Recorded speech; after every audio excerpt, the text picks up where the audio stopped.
आदाब नाज़रीन, उर्दू खबरों में आप सभी का खैर मकदम है। मैं हूं सादिया हलीम आपके साथ और अब सबसे पहले नजर डालते हैं अहम सुर्खियों पर। बिहार और मगरबी बंगाल के लिए आज बड़ा दिन। वजीर आज़म नरेंद्र मोदी दोनों रियासतों में 12,000 करोड़ रुपए से ज़्यादा के तरक्याती प्रोजेक्टों का करेंगे आगाज़। टेक्नोलॉजी, कनेक्टिविटी, बिजली जैसे शोबों में नई जोहतें होंगी शामिल।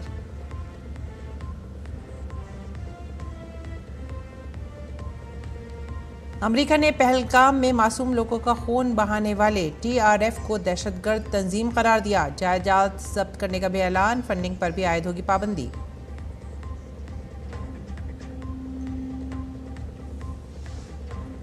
छत्तीसगढ़ के साबिक वजीर आला भूपेश बघेल की रिहाइशगाह पर ईडी का छापा। शराब घोटाला और दीगर बेज़ाब्तियों से मुतालिक केस के जमा किए जा रहे हैं दस्तावेजात।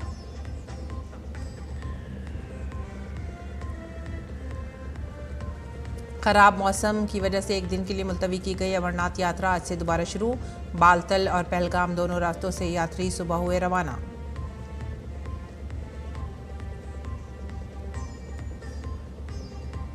आज निसार हिंदुस्तानी बहरिया के बेड़े में होगा शामिल। आबदोजों से मुतालिक बचाव के कामों में करेगा मदद। पहला देसी डाइविंग सपोर्ट फैसल विशाखापट्टनम में किया जाएगा शामिल।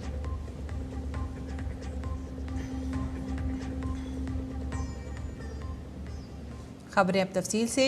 वज़ीर आज़म नरेंद्र मोदी आज बिहार और मगरबी बंगाल का दौरा करेंगे। सबसे पहले वो बिहार के मोतिहारी ज़िले में 7,200 करोड़ रुपए से ज़्यादा के मुख्तलिफ तरक्याती मंसूबों का संग बुनियाद रखेंगे और इफ्तिताह भी करेंगे।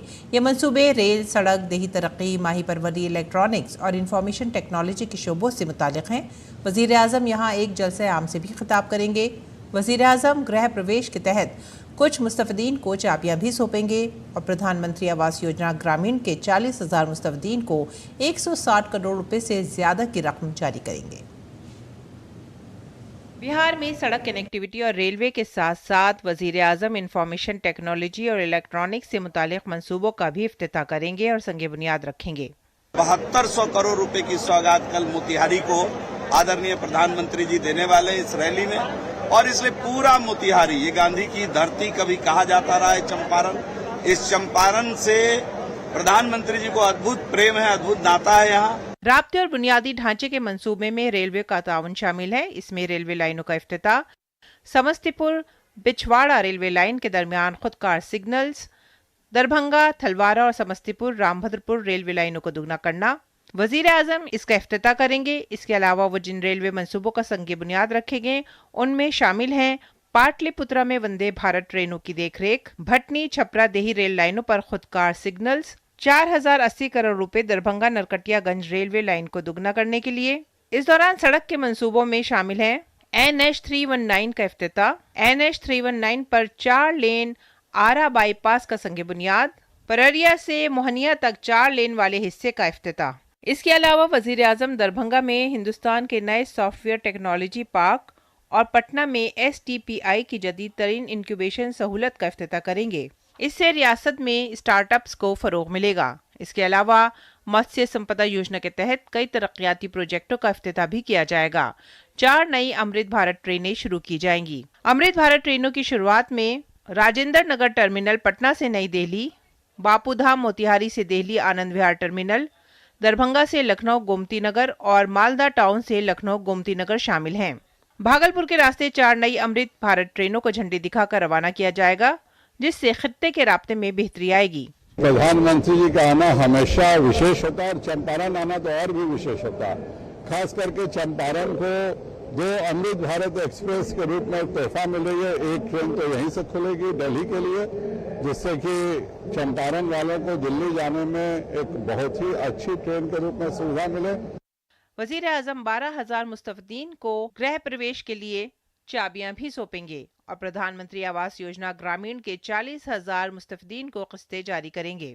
इसके साथ ही दीनदयाल अंत्योदय योजना नेशनल रूरल लाइवलीहुड मिशन के तहत वो बिहार में तकरीबन 61,500 सेल्फ हेल्प ग्रुपों को 400 करोड़ रुपए भी जारी करेंगे। बिहार के दौरे के बाद वजीर आजम मगरबी बंगाल का दौरा करेंगे, जहां वो दुर्गापुर से तेल और गैस, बिजली, सड़क और रेल के शोबों से मुतालिक 5,000 करोड़ रुपए से ज्यादा के तरक्याती मंसूबों का संग बुनियाद रखेंगे और इफ्तिताह करेंगे।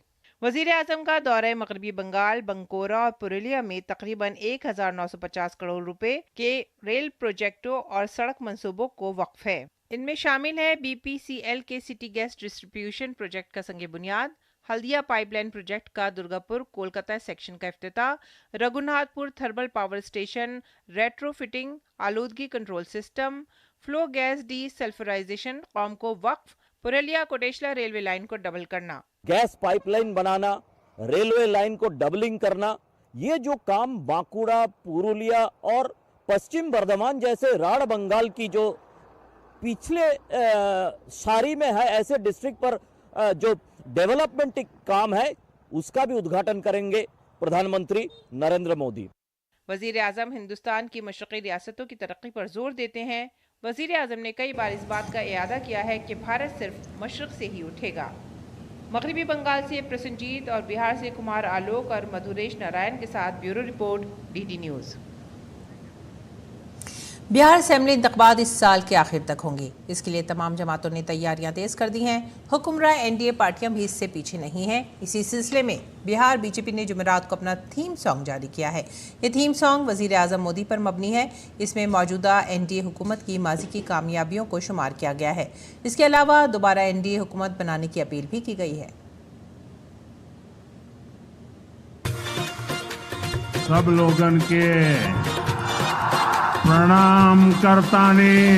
हमरे मोदी जी आइले बिहार, झूमे सागरो जिला जवार। हो मोदी जी आइले बिहार, झूमे सागरो जिला जवार।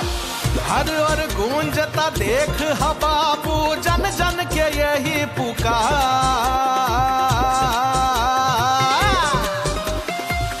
आगे बढ़ता रहे बिहार, फिर से NDA सरकार। आगे बढ़ता रहे बिहार, फिर से NDA सरकार।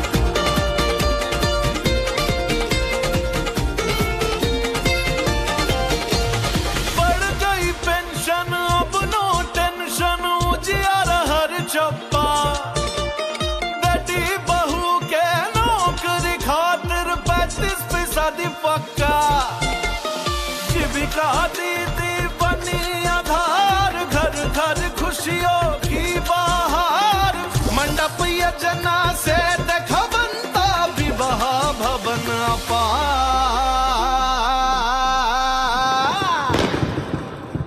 आगे बढ़ता रहे बिहार, फिर से NDA सरकार। आगे बढ़ता रहे बिहार, फिर से NDA सरकार।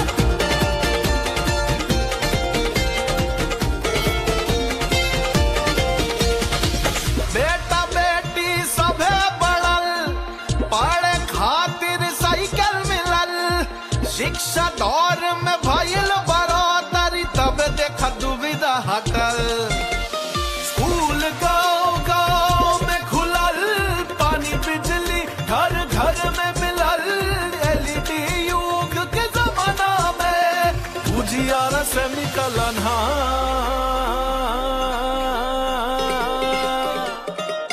आगे बढ़ता रहे बिहार, फिर से NDA सरकार।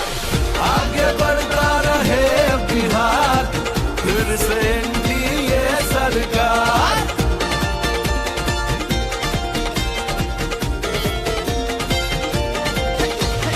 आयुष्मान से आयु बढ़ल, सम्मान निधि से किसान सबल। गरीबान के PM आवास, मखना खातिर वोट बना। महासेतुआ एक्सप्रेस वे अब सरपट सफर हो गई आसान। नायिका एम्सा एयरपोर्ट से जन जन के सुविधा पा।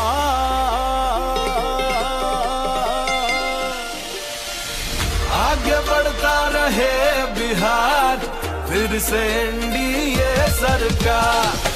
आगे बढ़ता रहे बिहार, फिर से NDA सरकार। आगे बढ़ता रहे बिहार, फिर से NDA सरकार।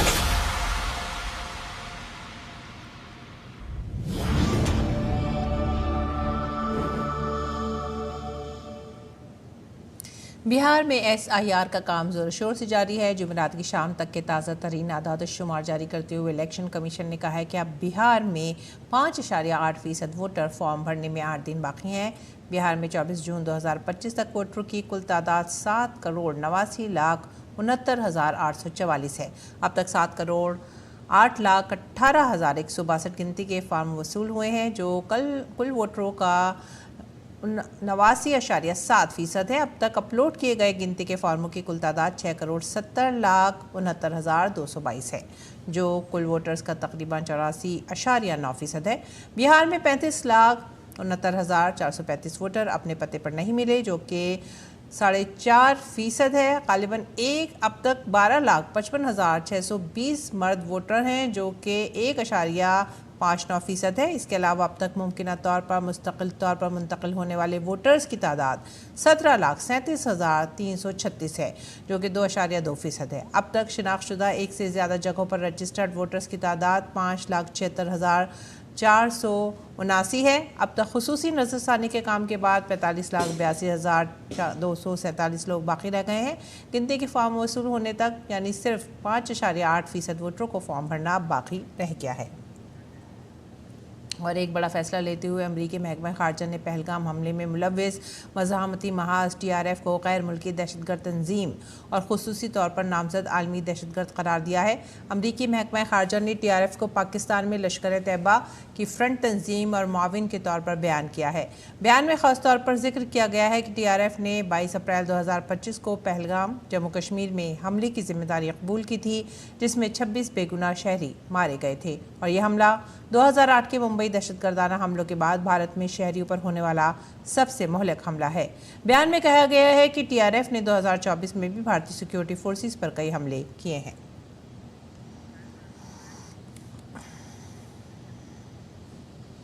इन्फोर्समेंट डायरेक्टरेट ने आज सुबह भलाई में छत्तीसगढ़ के साबिक वजीर आला भूपेश बघेल की रिहाइशगाह पर बड़ी कार्रवाई की। टीम 3 गाड़ियों में मौके पर पहुंची और CRPF के जवानों की हिफाजत के दरमियान घर के अंदर तलाशी शुरू की।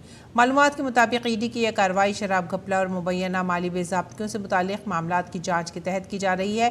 फिलहाल तहकीकात जारी हैं और हुकाम ने कोई सरकारी बयान जारी नहीं किया है। इस कार्रवाई को लेकर कांग्रेस कारकुनों में खलबली मची हुई है।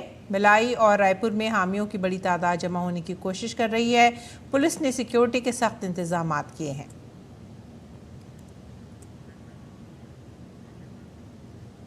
और भारतीय बहरिया को आज से निस्तार की ताकत मिलेगी। विशाखापट्टनम में नेवल डॉकयार्ड अपने पहले देसी डाइविंग सपोर्ट बहरी जहाज निस्तार को बेड़े में शामिल करने के लिए तैयार है। इस मौके पर बहरिया के सरबराह एडमिरल दिनेश के त्रिपाठी और दीगर सीनियर मौजूदीन मौजूद होंगे। ये जहाज गहरे समुद्र में गोता लगाने की सलाहियत रखता है। आबदोजों से मुतालिक इमदादी कार्रवाइयों में ये बहुत बड़ा ताउन देगा। निसार एक मदरशिप के तौर पर एक डीप सबमर्जेंस रेस्क्यू वेसल के तौर पर भी काम करेगा। इससे समुद्र के नीचे आबदोज में किसी भी हंगामी सूरत हाल में फंसे लोगों को बचाने और निकालने में मदद मिलेगी। निस्तार को भारत शिपयार्ड लिमिटेड ने मकामी तौर पर डिज़ाइन किया है। यह खुद इन्हिसारी की तरफ भारत के इक़दाम में एक से अहम संग मील है। निस्तार बैनुल-अक़वामी मेयारात के मुताबिक पेचीदा बहरी जहाज़ बनाने की भारत की सलाहियत का मुंह बोलता सबूत है। इसकी लंबाई तकरीबन 120 मीटर और चौड़ाई 20 मीटर से ज़्यादा है। यह जहाज़ गहरे समुद्र में गोताखोरी और मुसीबत ज़दा आबदोजों की इमदादी कार्रवाइयों के लिए बहुत अहम साबित होगा। भारत ने दिफाई मैदान में एक और रिकॉर्ड कायम किया है। भारत ने पृथ्वी 2 और अग्नि 1 मिसाइलों का कामयाब तजर्बा करके अपनी स्ट्रैटेजिक सलाहियत को मजीद मजबूत किया है। दर हकीकत इन दोनों मिसाइलों का जुमेरात को ओडिशा के चांदीपुर में मरबूत टेस्ट रेंज से तजर्बा किया गया। ये दोनों शॉर्ट रेंज मिसाइल तमाम ऑपरेशनल और तकनीकी मेयारात पर पूरे उतरे हैं। ये तजर्बात स्ट्रैटेजिक फोर्स कमांड के जरिए एहतमाम किए गए, जिसका बुनियादी मकसद भारत की न्यूक्लियर डिटरडेंस पॉलिसी को मौसर और मजबूत बनाना है। और अब बात करते हैं अमरनाथ यात्रा की। श्रीनगर में हालिया शदीद बारिश की वजह से एक दिन के लिए अमरनाथ यात्रा जो मुअत्तल थी, बालतर और पहलगाम दोनों रास्तों पर दोबारा से शुरू हो गई है। मौसम में बेहतरी के आसार नजर आने के बाद हज़ारों अकीदतमंदों को मंदिर की तरफ जाने की इजाज़त दी गई। यात्रियों की एक ताज़ा खेप जुमे के भगवती नगर बेस कैंप से रवाना हुई। गांधारबल के बालतल और अनंतनाग ज़िले में पहलगाम के 2 बेस कैंपों की तरफ रवाना हुई। हुक्काम के मुताबिक यात्रा खुश उसलूबी से जारी है और तमाम ज़रूरी हिफाजती इक़दाम किए जा रहे हैं। इसके अलावा अक़ीदतमंदों की हिफाजत और सहूलत को यकीनी बनाने के लिए खातिर ख्वाह इंतज़ामात भी किए गए हैं।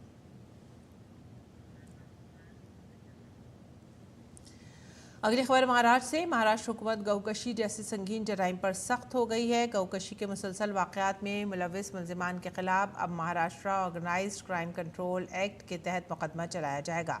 इसके लिए महाराष्ट्र हुकूमत एक नया बिल लाएगी और उस वक्त नाफिज गौकशी पर पाबंदी के कानून में तब्दीली करके सज़ा को भी सख्त किया जाएगा। रियासती वज़ीर दाखिला योगेश कदम ने विधानमंडल में ये इत्तला दी। उन्होंने कहा कि मौजूदा कानून में 5 साल की सज़ा और 10,000 रुपये जुर्माने की तजवीज़ है। आइंदा इजलास में लाए जाने वाले तरमीमी बिल में सज़ा को बढ़ाकर 10 साल करने और बार बार जुर्म करने वालों के खिलाफ मकोका नाफिज करने की शर्त रखी जाएगी। ये मालूमात उस वक्त सामने आई जब बीजेपी MLA संजय उपाध्याय ने इस मौजू पर तवज्जो दिलाने की तहरीक पेश की।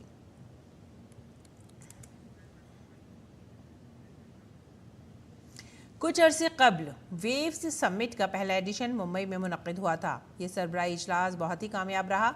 इसकी कामयाबी के बाद आज इत्तलात और नशरियात के वजीर सरबराही इजलास की रिपोर्ट की नकाबकुशाई करेंगे। मरकजी वजीर यहाँ Indian institute of creative technology के नए कैंपस का भी इफ्तिताह करेंगे। IICT को भारत की तख्लीकी मईशत के लिए आलमी सतह के टैलेंट सेंटर के तौर पर देखा जाता है। ये institute gaming, post production, animation, comics और XR जैसे 18 खुसूसी कोर्सेज शुरू कर रहा है, जिन्हें सिनत के साबिक फौजियों के साथ मिलकर डिज़ाइन किया जाएगा। इसके अलावा मरकजी वजीर NFDC कैंपस में गुलशन महल में इंडिया पवेलियन का भी इफ्तिताह करेंगे। सूरत शहर ने स्वच्छ सर्वे 2024-25 में मुल्क का सबसे साफ सुथरा शहर बनने का एजाज़ हासिल किया है। हुकूमत हिंद की तरफ से पहली बार शुरू की गई सुपर स्वच्छ लीग में सूरत ने 10 लाख से ज़्यादा आबादी वाले शहरों के ज़ुमरे में टॉप पोजीशन हासिल की है। सूरत की इस कामयाबी पर Surat municipal corporation commissioner Shalini Agarwal ने कहा कि घर घर कूड़ा उठाना और दौलत को ज़ाय करना सूरत की कामयाबी की कहानी है। हमारे नामा निगार धीरज कुमार ने शालिनी अग्रवाल से बात की। सुपर स्वच्छ लीग में इंदौर के बाद सूरत और सूरत के बाद नवी मुंबई, तीनों शहर ने एक साथ सफलता पाई है, टॉप रैंकिंग को पाई है। और इस वक्त हमारे साथ सूरत के म्युनिसिपल कमिश्नर शालिनी अग्रवाल मौजूद है बात करने के लिए।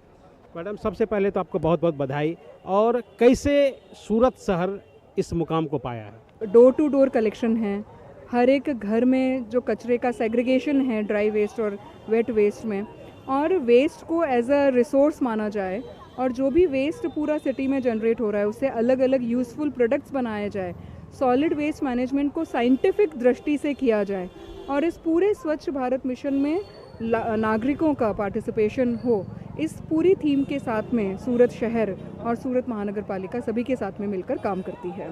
क्या क्या चुनौतियाँ होती है कि एक शहर को स्वच्छ रखा जाए और उसमें भी कंटिन्यूअस रूप में? सूरत शहर एक मिनी भारत है क्योंकि पूरे इंडिया में से अलग अलग राज्यों में से लोग वहाँ पर माइग्रेशन करते हैं और लोग वहाँ पर रहते हैं।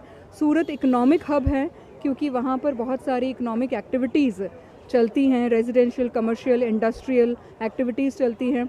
और सूरत का जो एरिया और पॉपुलेशन बहुत तेज़ गति से बढ़ रहा है। 85 लाख पॉपुलेशन सूरत शहर पहुँच गया है। इन सभी को ध्यान में रखते हुए ये एक बहुत चैलेंजिंग टास्क है, पर मुझे लगता है कि जब वेस्ट को एज अ रिसोर्स ट्रीट किया जाए और साइंटिफिक वे में आपके पास में सॉलिड वेस्ट मैनेजमेंट के प्लांट्स हों, वहाँ पर आप वेस्ट को अच्छे से अलग अलग प्रोडक्ट्स में डेवलप कर रहे हैं और लोगों का उसमें पार्टिसिपेशन रहे और टेक्नोलॉजी, आर्टिफिशियल इंटेलिजेंस, उन सब का यदि उसमें समावेश किया जाए तो जो शहर है वो स्वच्छता के दृष्टि से खूब आगे बढ़ सकता है। कैसे एक शहर अपने आप को इस तरीके से डेवलप कर सके, तो इसके लिए क्या प्रयास हुए? हर जगहों पे, हर शहर में कंस्ट्रक्शन एक्टिविटीज़ बहुत बड़े पैमाने पे होती हैं, पर वो जो कंस्ट्रक्शन एंड डिमोलिशन वेस्ट है उसको सूरत शहर में हम लोग पेवर ब्लॉक, कंस्ट्रक्शन मटेरियल उसमें यूज़ कर रहे हैं। और वो जो पेवर ब्लॉक कंस्ट्रक्शन मटेरियल है वो सूरत शहर कॉरपोरेशन विस्तार में हम लोग उसको यूज़ करके रोड्स वगैरह बनाते हैं। श्रेडेड प्लास्टिक, सूरत शहर पूरे भारत देश में प्रथम शहर था जिसने श्रेडेड प्लास्टिक से रोड कंस्ट्रक्शन शुरू किया। जो वेट वेस्ट क्रिएट होता है, जैसे गार्डन वेस्ट हो गया या लीव्स का हो गया या खाने का जो वेस्ट है, उससे हम लोग बायोगैस बना रहे हैं और बायोगैस को इंडस्ट्रीज़ को बेच रहे हैं एज अ रॉ मटेरियल। जो वेस्ट वाटर है उसको ट्रीट करके इंडस्ट्रीज़ को बेचा जा रहा है, ड्रेनेज वेस्ट वाटर को। और इस तरह के अलग अलग आयाम लोग सोसाइटी लेवल पर भी इनिशिएटिव्स ले रहे हैं। ज़ीरो वेस्ट इवेंट मैनेजमेंट, इस दिशा में सूरत शहर आगे बढ़ रहा है। कैमरामैन अनिल ठाकुर के साथ धीरज कुमार, डीडी न्यूज़, दिल्ली। उत्तर प्रदेश के कई अजला में मूसलाधार बारिश हो सकती है। महकमा मौसमियात ने पेशन गोई की है कि आइंदा 3 रोज़ में वस्ती उत्तर प्रदेश के कई अजला में शदीद बारिश का इम्कान है। बाज़ मकामात पर आसमानी बिजली भी गिर सकती है। भारतीय महकमा मौसमियात के अलर्ट के मुताबिक आज रियासत के बांदा, चित्रकूट, प्रयागराज, महोबा, झांसी, ललितपुर और आसपास के इलाकों में मूसलाधार बारिश का इम्कान है। इसके अलावा महकमा मौसमियात ने कई दीगर इलाकों में मूसलाधार बारिश की पेशन गोई की है। रियासत के 20 अजला में बारिश के साथ तेज़ गरज चमक के साथ तूफान का भी इम्कान है।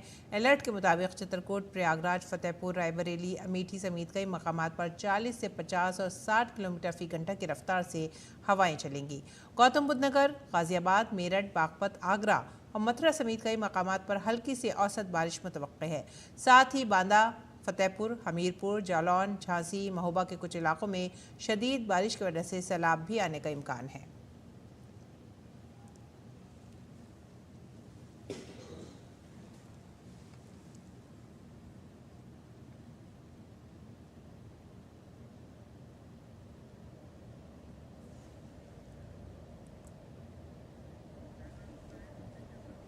नाज़रीन, पेश दिल्ली से शाया होने वाले उर्दू अखबारात का मुख्तसर जायजा।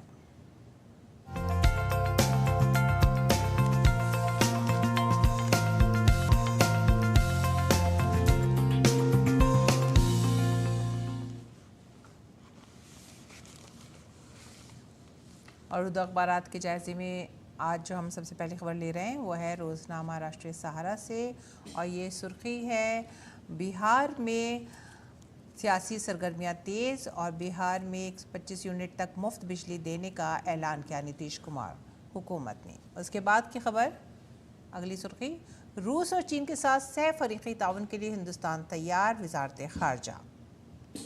आगे बढ़ेंगे अगली खबर की तरफ। कोरोना के दौरान तबलीगी जमात पर दर्ज मुकदमात खारिज, अदालत ने पुलिस से कई अहम सवालात किए और इन मुकदमात को खारिज किया। इसमें 70 अफराद को 5 साल बाद इंसाफ मिला। और इसके बाद की जो खबर है वो रॉबर्ट वाड्रा के खिलाफ ईडी ने चार्जशीट दाखिल की। एक और अफसोसनाक खबर है, ये है इराक़ के शॉपिंग मॉल में खौफनाक आतिशज़दगी, जिसमें 69 अफराद हलाक बताए जा रहे हैं।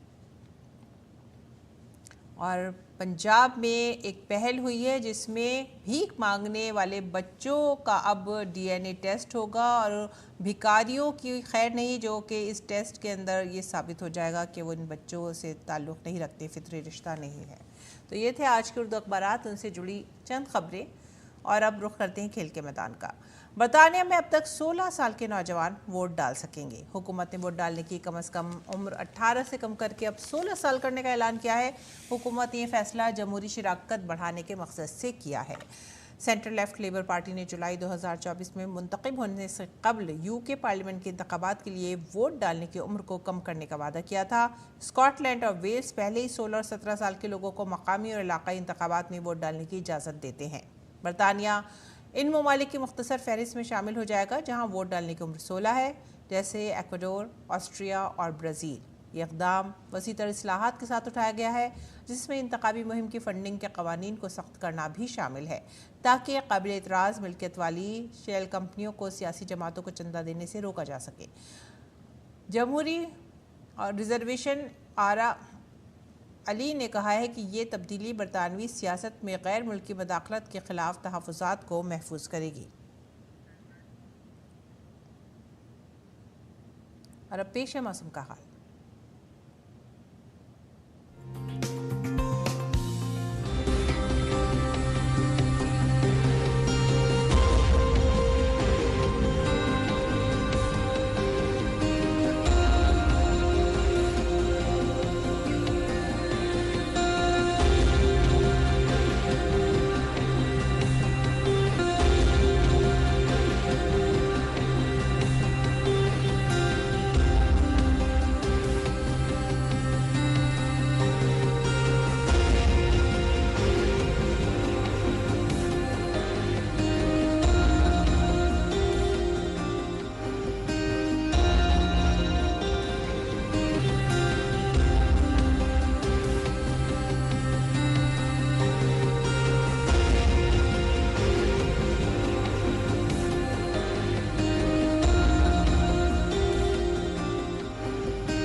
इसी के साथ ही आप हमारी पूरी टीम को दीजिए इजाज़त। आदाब।